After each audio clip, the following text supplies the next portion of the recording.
Alright, I know I said I was going to try to go faster, but I just spent a lot of time talking about Kirkwood and McLaughlin. I guess I just find it so interesting how these drivers come up. So that's at least interesting to me. But next, let's dive into Callum Ilott. So this is a driver that came up in Europe and is known to be very talented, and I guess you could say kind of a merit driver, not known to be kind of a ride buyer, through, I guess, like F2 and stuff. Although certainly budget's very high there, and he's a younger driver, so getting more and more expensive over the years.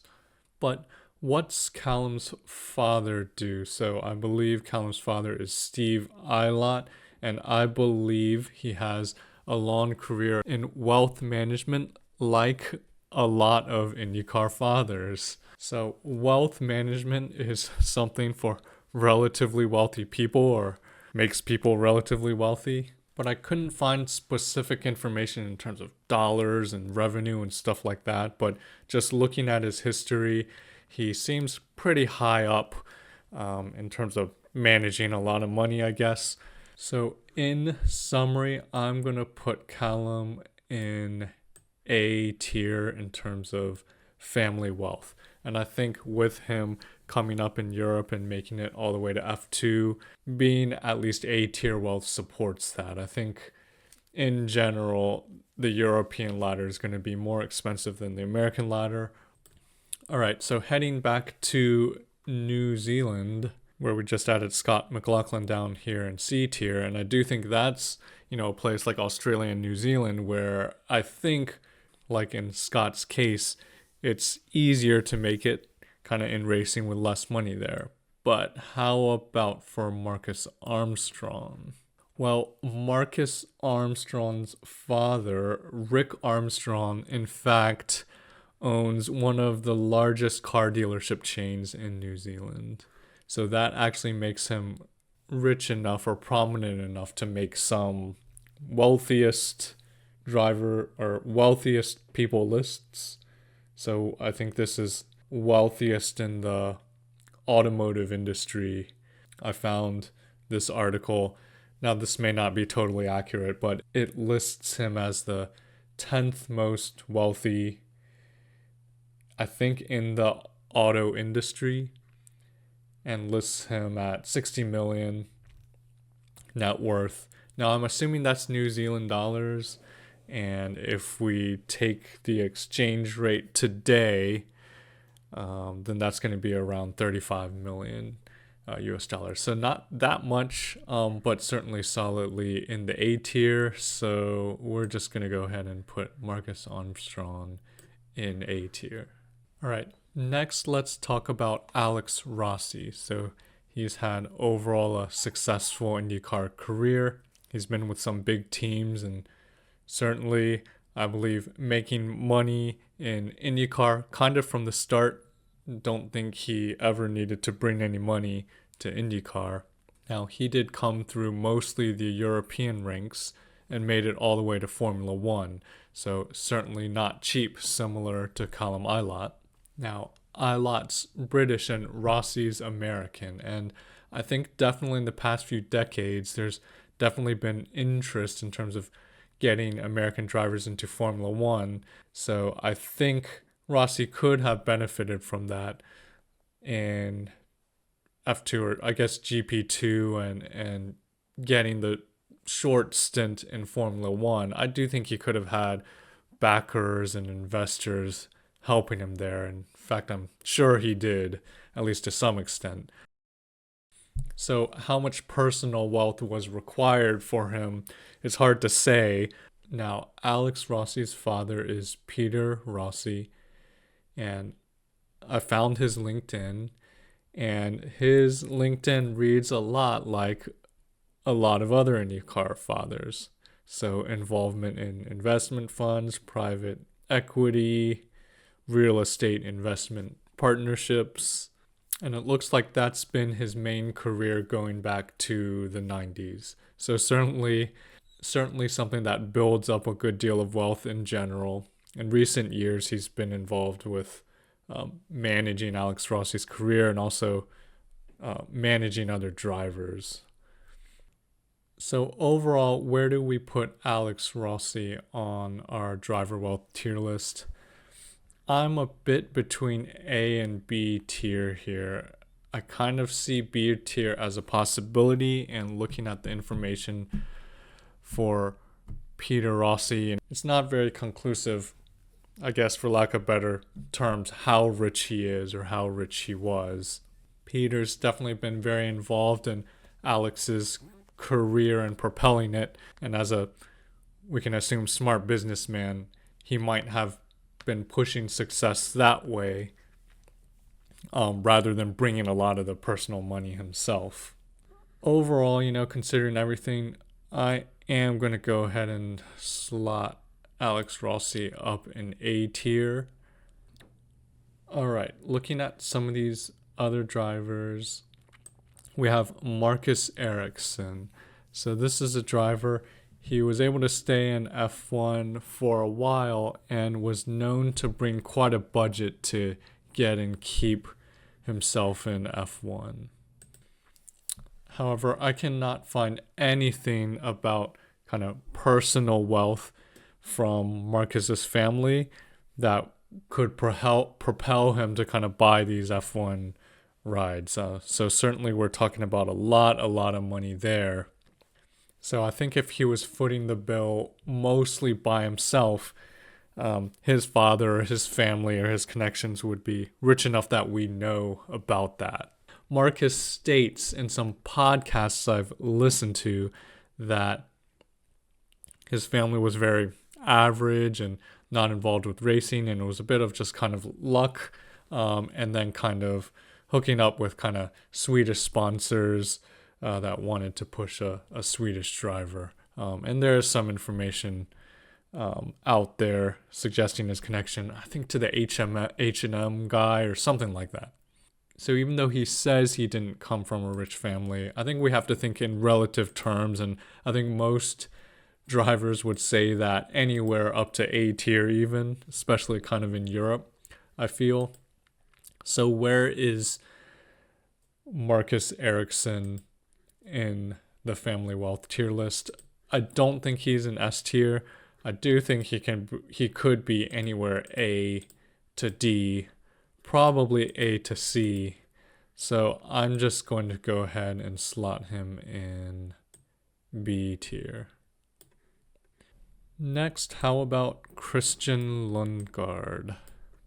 So Christian's father was a European rally champion. So I think involvement in racing definitely helps with connections and stuff. Although I'm thinking European rally champion is not something that you're becoming wealthy from. His father may have been relatively well off to just be in that position, but I can't find anything in particular about Christian's family wealth. His mother may be director of some Danish manufacturing company from LinkedIn, but from the look of it, it doesn't feel like something that's bringing in multi-millions. So what do I think about Lundgaard on the tier list? He came up through Europe and made it all the way to Formula 2, which, like we're saying, is very expensive. Kind of suggesting more so A tier would be the norm. I think if we look at the start of Christian's career in the lower Formula 4 series, the budgets for those could be relatively low. He hit immediate success there, and I think that could have gotten him some backers and investors, particularly being from Denmark, so similar to Ericsson in Sweden. I think there's a bit more opportunity to get sponsors and investors from your home country versus if you were from like the UK or something, or maybe like Germany or something. So I'm going to go ahead and throw Lundgaard in B tier. All right, so we have a second Danish Christian in the series this year, Christian Rasmussen. I assume this is him. And similar to Lundgaard, hard to find a lot of information about his family here. I think for non-English speaking countries, it is a little bit more difficult. I do find reports his father owns a car dealership and repair shop. But from my investigation, I think this is just like a local shop in his neighborhood and not a chain at all. So something that would typically, I would guess, put you in kind of C or D tier in terms of wealth. Now, of course, not to say he could have other wealth from other things we don't know about, but let's go ahead and take a look at his rise to IndyCar. And so similar to Kirkwood, and probably the second most successful in terms of on the IndyCar ladder coming up of current IndyCar drivers, he also won the 3 levels: USF 2000, Indy Pro 2000, and Indy NXT. He didn't do it in consecutive years, so he had 2 years in Indy Lights. And the beginning of his career was Danish Formula Ford, and then Danish F4 and USF 4. So those first 3 years, relatively affordable in the racing world. So overall, I'm comfortable saying Rasmussen maybe C tier. I think that with C tier, you could probably make the Formula Ford and Formula 4 happen. And later in the career, the scholarships and also potential to find some sponsors or investors to help, with Indy Lights or Indy NXT once you've already shown promise. So I guess my tier list so far really has those Scandinavian investors really helping their drivers and chipping in. Is that actually for real? No idea, of course. Next, let's go to the top in Kyffin Simpson. So someone known to bring a lot of money to Chip Ganassi for the past few years. So he appears to be connected to some old money Barbados family. I can't tie it down to what exactly they own. Besides, I assume this is a rich family. I can't really tie down the exact net worth, but I am going to assume it's at least in the hundreds of millions, and I'm going to put Kyffin Simpson in S tier on our list. So how about another IndyCar rookie, Robert Shwartzman? So unfortunately, like a lot of the other drivers from non-English speaking countries, it's hard for me to confirm a lot of things about his family. But there's a lot of speculation that his father is some rich Russian businessman. There is concrete evidence. His father unfortunately died of COVID in 2020. He was already in Formula 2 at that time. So I would say it's speculation here, and I'd like more concrete evidence. But just looking at his career and his bio and being born in Israel and growing up, looks like in Russia and Italy, and then racing Italian F4, Formula Renault, F3, F2 for multiple years. I am just going to slot Robert Shwartzman in A tier. I don't want to put him in S tier unless there's real evidence of that. And in theory, he could be lower if he just has sponsors or connections or something. But I feel like he should be in A tier. All right, so our final IndyCar rookie for 2025 is Louis Foster, or Lewis Foster. So he does come from a racing family. His grandfather and father raced. And his father, Nick, raced in British touring car from about 2011 to 2014. So I think likely suggesting that Nick had some wealth to kind of fund that as an adult, or maybe you can say gentleman racer. So Nick Foster is a businessman, and in his Wikipedia it does mention the company that he owns. Apparently, it's I would describe it as an electric parts manufacturing and distribution company. I was able to look up this company, and estimates of the revenue are around 7 million, less than 50 employees. So definitely not a huge company, not to the level of Jacob Abel or David Malukas. The formula suggests a company like this may only be worth around 2 to 5 million. Now, of course, that doesn't tell the whole story. Others in his family may also be wealthy. His father may, in fact, have other investments or other businesses, or his father may not own this whole company, perhaps only a part of it. Now, looking at how Louis Foster's career lines up with this, he started out in Britain in the Gianettas. I believe that's a common place for young British drivers to start, and I think it's relatively affordable. Then he did do a few years in British F3, British Formula 3, other Formula 3 in Europe, Euro Formula, which I don't think is the most expensive or most competitive F3. But several years in that, and then into the US IndyCar ladder. He did win the Indy Pro 2000 and Indy NXT Championship, the NXT Championship in his second year. So decent amount of money required there to come up through that path, but I do think a lot less than some other drivers, particularly from Europe. Overall, considering all that, I'll slot Louis solidly in the B tier.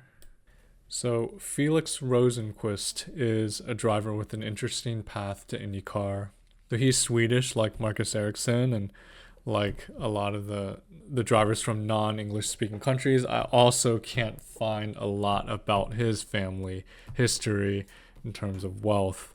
Now his path is truly quite unique. So he started in Formula Renault, but went to Asia, to several Chinese-based series back in around 2007. And this wasn't that unusual at the time. There were several other European or North American drivers, just a few running in those series with Asian drivers. But I think the main reason to go to Asia to race is to save some money. So it's not as competitive, but it's going to cost a lot less. And especially at that time, and I can say at that time I was looking a little bit into this, and budgets for these series back then were probably still in the 5 figures US dollars, so significantly less than Formula Renault in Europe and less than comparable series in the US at the time as well. So Felix developed for a few years in those series. Then he went back to Europe, but not to the most competitive series in Formula Renault, running the Northern European Cup, the Swedish Formula Renault, winning the championships there, but less competitive, less costly than I think the main series like Euro Cup at that time. Then he went German F3 and then Formula 3 Euro Series, European Formula 3. And now that's highly competitive in the big dollars, and he was in F3 for like 4 or 5 years.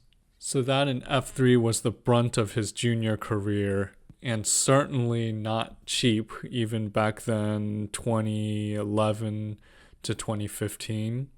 And assuming he probably needs to bring some money, although maybe with his success he had some sponsors and maybe some teams willing to help him out with bringing him back for subsequent years, with his success in previous years. I kind of assume that that's likely when we see drivers stay in the series for a few years if they've been successful.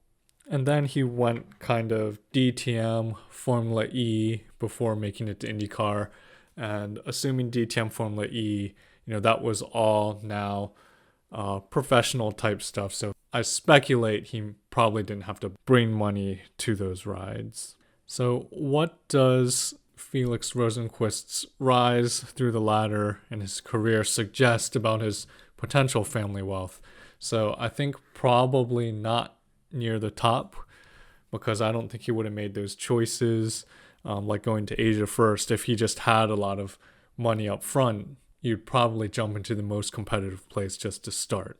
At the same time, I don't think he's near the bottom, just those years in Formula 3, thinking he needed some personal funding to sustain that. So in the end, I'm going to slot Felix in the middle here in B tier. All right, so we're down to our final 5 drivers, but not really, because we're actually missing Rinus VeeKay, who's not, we don't have his headshot here because he just signed a week or so before I'm recording this video.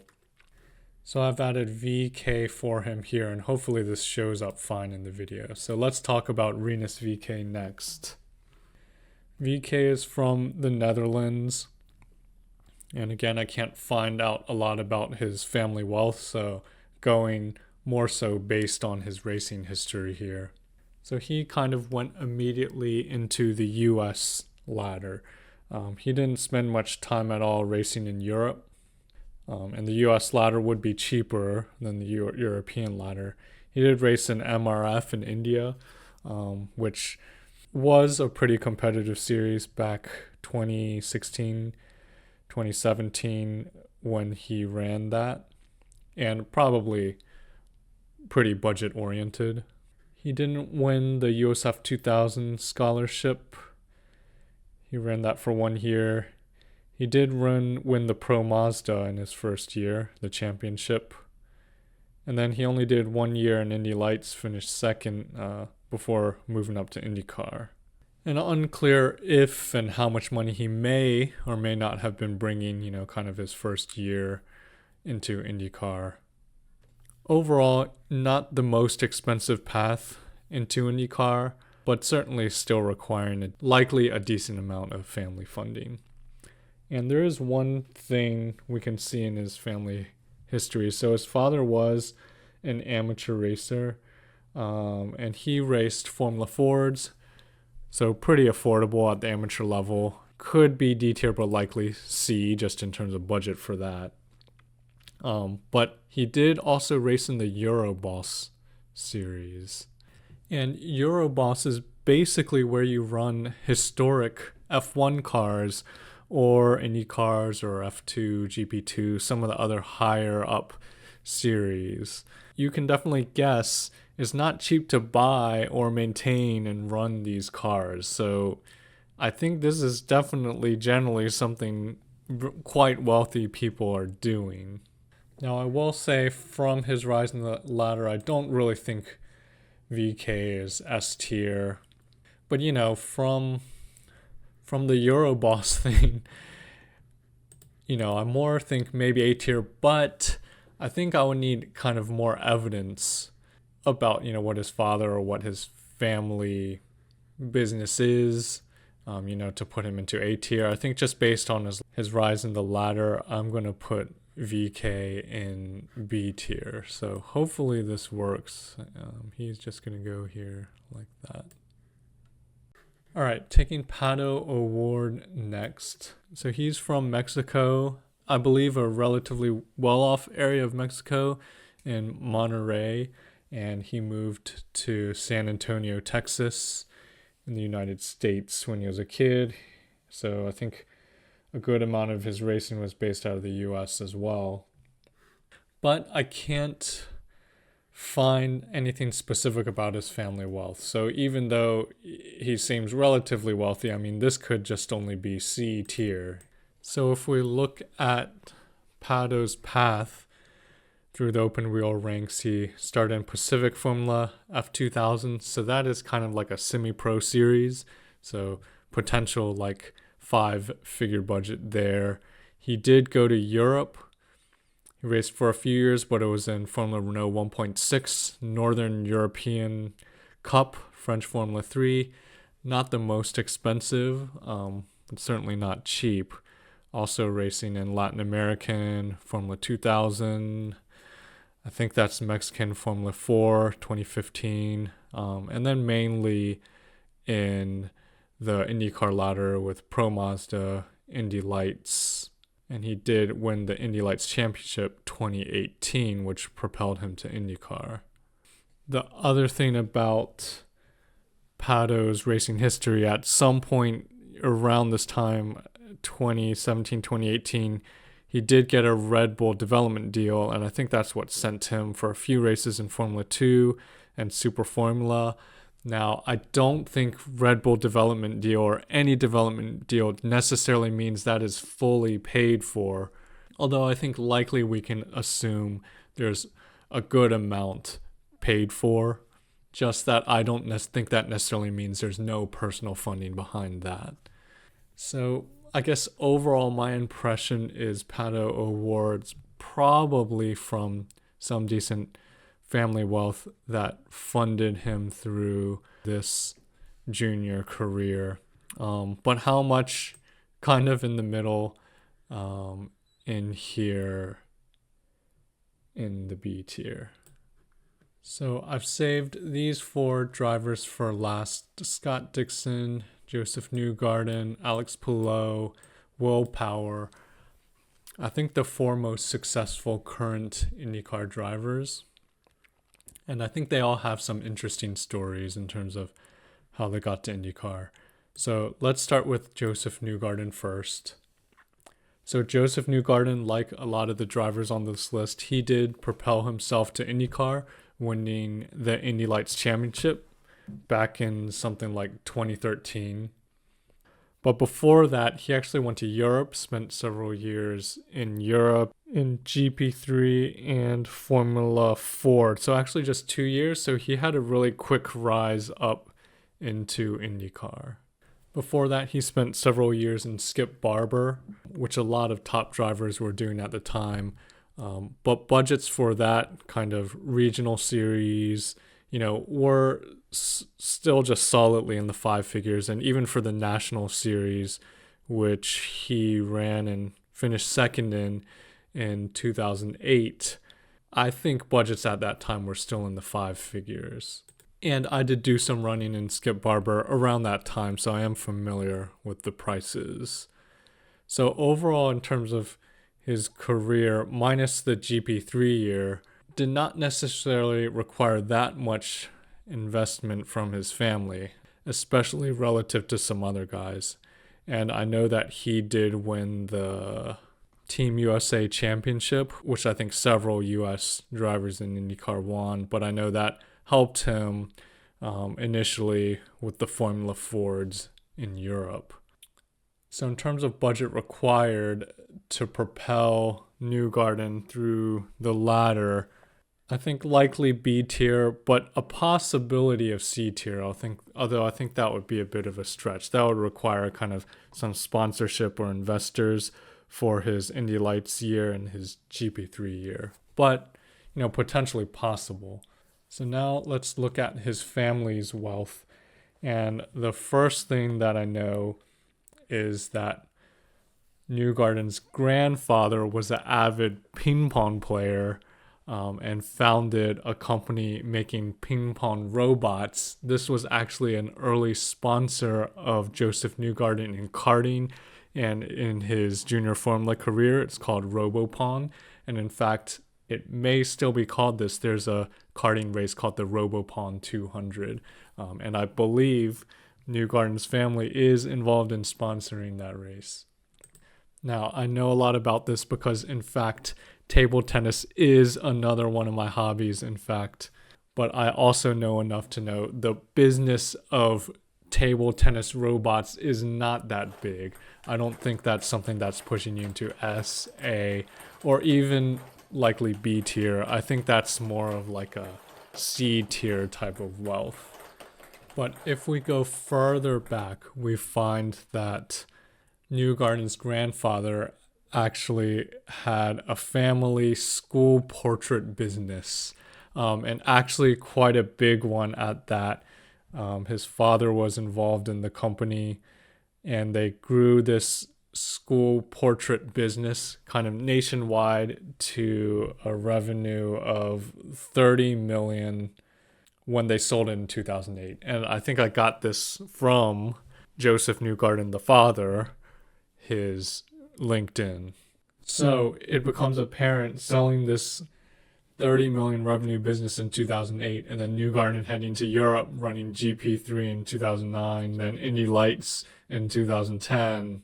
Probably this was some personal money, some family money that was helping fund that.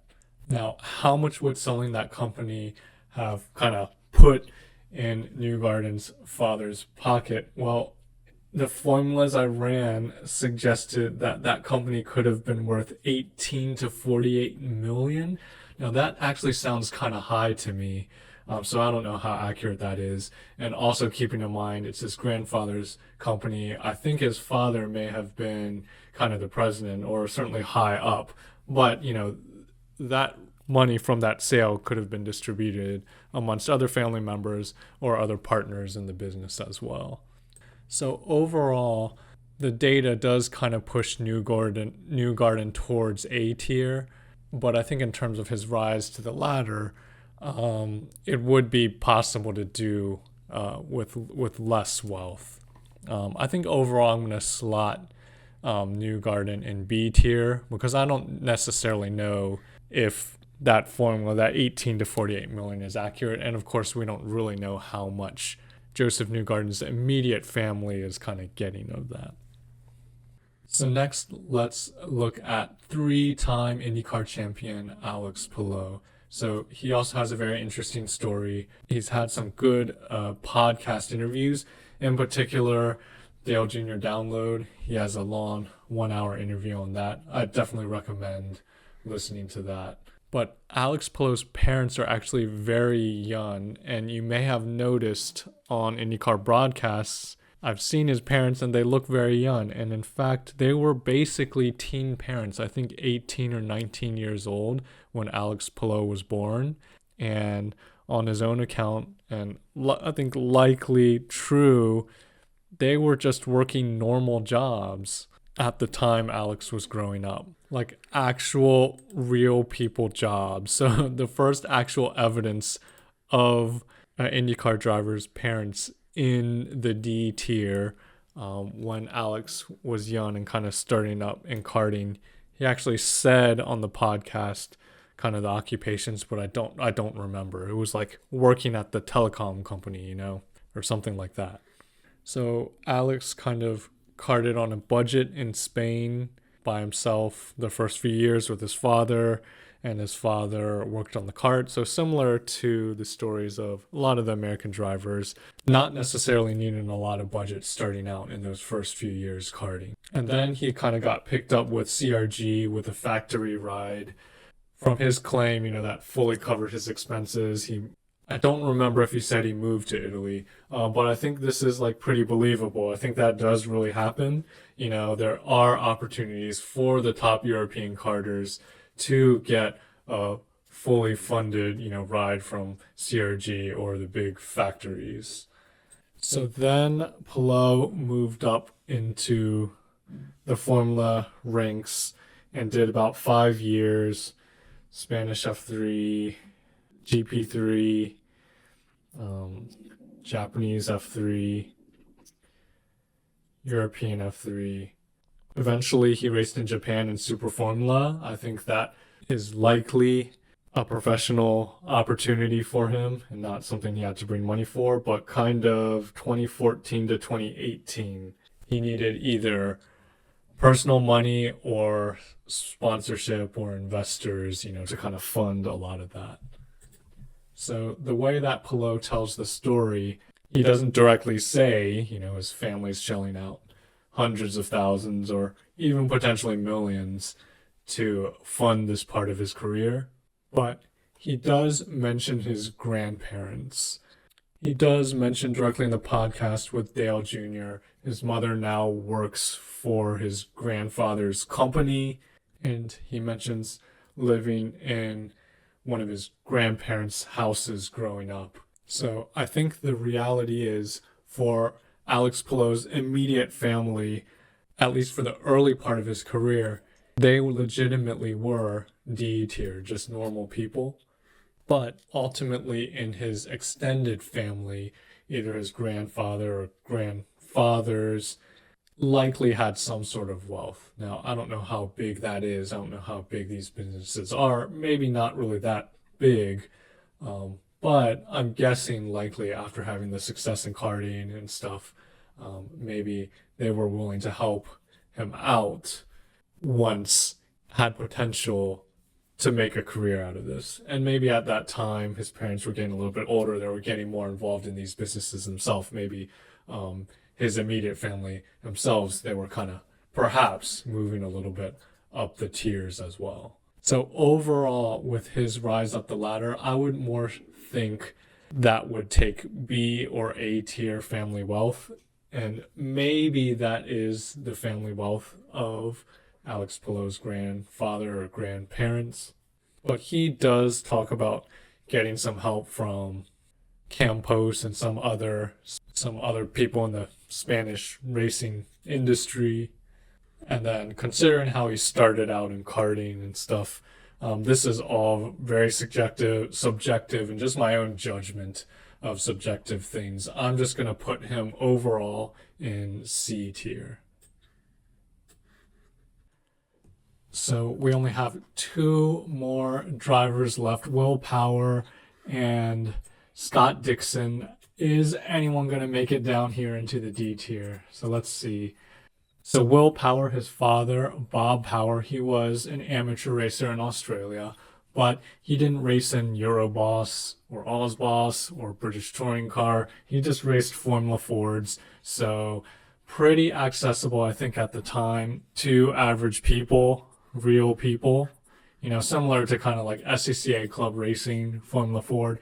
You could run it on a budget just on kind of average person salary in theory. And Will did get his start in Formula Ford and other just kind of like regional racing. So he started in the Queensland Formula Ford Championship, so kind of like regional, and then he was also racing in the national level Formula Ford. But his father was already doing this, likely already had the expertise and connections, so, you know, equivalent to the racing that his father was doing, kind of like passing that down to Will Power. So a similar path to what we see here in the US, especially traditionally, like say in the NASCAR ranks, you know, father's running late models and then puts his son in the late model, you know, and that could be, you know, very average, you know, C, D tier type of people. So Will Power just raced in his father's equipment for his first about 4 years of his career in Formula Fords. So he was racing a 92 Swift here in 98, and even for the Australian Formula Ford Championship. In 2001, he was a top runner in the championship, competing against Will Davidson, who was reportedly a lot better funded. Will Davidson running a Van Diemen RF001, so a new Van Diemen chassis. Will Power running a RF95, so a 6-year-old chassis. And Will Power finished second in the championship behind Will Davidson. Even though he didn't win the next year, that propelled him up. He was running Formula Holden, Australian Formula 3, which I think was a short-lived thing, then propelled him into British F3 in 2004, 2005, which was quite pricey and quite very competitive at that time. So that's a 2 or 3 year period in the higher budgets. I'd say definitely outside what real people and likely outside what C tier can afford. But, you know, he did show promise in those years in Formula Ford. So could he have gotten sponsors and investors from Australia to help him in the top tier in Australia and then bringing him over to Europe? You know, it's definitely possible he could have gotten some help. So what about family wealth? Well, it turns out that Bob Power is a business owner, like a lot of IndyCar fathers, and he owned kind of a small business in Australia, Bob Power Canvas. So in the canvas business of all things, so awnings and coverings for trucks and stuff like that. So quite interesting. So still exists to this day. It seems to be still Bob Power's business. Going back to the 70s, sounds like it may have been even predating Will Power's father. Perhaps his grandparents were already in this kind of canvas industry. But from what I can tell, this is a relatively small business, but one Bob Power has kind of grown up kind of since the 70s or to this day, and kind of selling across Australia all types of stuff, awnings, boat covers, and whatnot. So back to our tier list and kind of taking a guess based on the Bob Power Canvas Company and Will Power's rise up through the ranks. I think I'm going to go with C tier for Will Power. I think in terms of what it looks like from Bob Power's business, it's hard to exactly say, but it doesn't feel like it's kind of B tier rich, but it feels like a little bit beyond kind of the D tier. It feels like a successful kind of small business that would kind of put a family kind of up in this C tier. And with his career, I think that he could have made it, on C tier money, maybe even D tier if you figure he was getting a lot of sponsors and support once he kind of got outside Formula 4. But I think more likely he could have gotten some, but maybe still getting some family support, for example, when he's in Formula Holden. So last but not least, we have 6-time IndyCar champion Scott Dixon.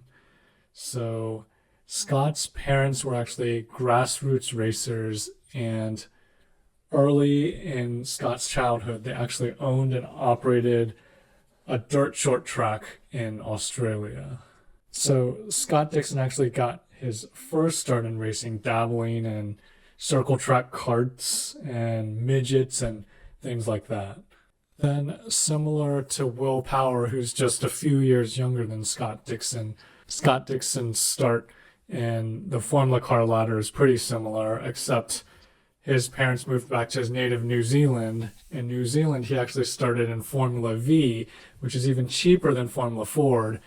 He also ran about 4 years, so 93 to 97 in Formula V first, and then in Formula Ford, except this was in New Zealand, so potentially a bit even cheaper than Australia, presumably a little less competition.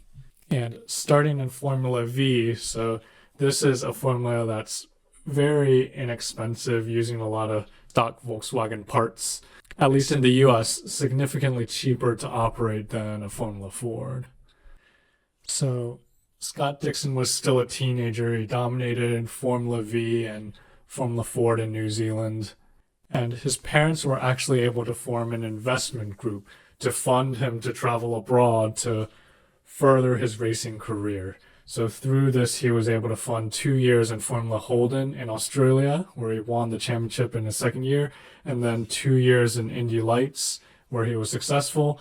And then by 2001, at the age of 20, he was straight into the kart series. So it's pretty well documented that this investment group helped take Scott to Australia and then the US. So if we assume that his parents only had to fund those first few years in Formula V and Formula Ford just in New Zealand, I do think there's the potential, that you could do that, kind of on a normal people salary.